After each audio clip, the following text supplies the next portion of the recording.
قال نصار ولد فيصل باسمك الله نبدأ الشعر ونفك حلق صدرنا والدواير.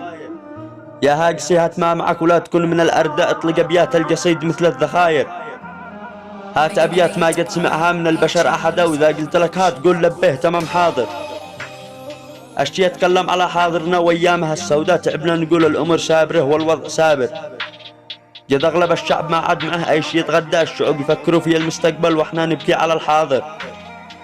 قد هم ب2030 وإحنا ب24، ما درينا كيف نبدأ، كيف نعيش السعادة في وضعنا الماكر. الشعوب تطمح للأمام، شعبنا هدا تحملنا العنا وربي ما يتحمله كافر.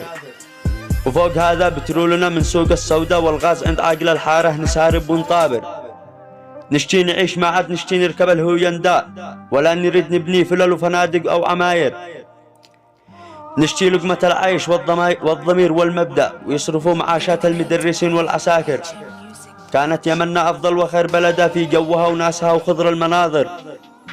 كانوا يجوا السياح من دبي وهولندا، وكم يا زائرين يزورونا في الطواير. كانوا في بلدنا سياح ما لهم عدا، واليوم قد احنا من بلدنا نشتي نسافر. تعبنا نصرخ يعيش الإيمان في يمنا، والمجد لا عاش فيها المجد ولا عاش الضماير. نتفاخر أمام الناس من هم لنا حاسدين وعدا، والهم والحزن نخفيه خلف الستاير.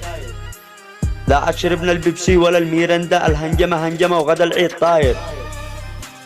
وإذا جانا الشتاء ما بش عيش نتصدي للبردة، قالوا نصبر تعب شعبنا وهو صابر. وضعنا شيب الطفل في المهدى، واهتانين البنات والنساء الحراير. قد المواطن يرقد ومتعشى ويقوم متبدى، وإنه لا صار صايم ولا أصبح بفاطر. قد الطفل يطلب جعاله قال له أبوه بعده، وينتظر بعده يقول له للصباح الباكر.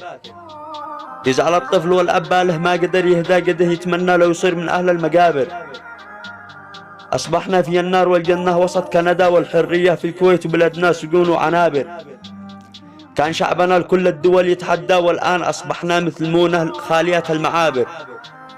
كنا إذا دولة فكرت علينا تعدى، كل واحد يخرج سيفه في يده شاهر. واليوم لا عد معانا جيش ولا جنداء، أتحولوا عمال صبا حقنا العساكر. ما عاد لا نقول يا ربي لك الحمد، تعب شعبنا للقمة العيش عاصر. وفي الختام شعري ما هو وريثه من الجدة، بس ظروف الوقت أجبرتني أكون شاعر. والختام الصلاة على من أتانا بالهدى، والسلام على من حبه بقلبنا حاضر. صلوا على المختار يا كل من وجد، اجعل قلبك بذكر الله والنبي عامر. سلامتكم.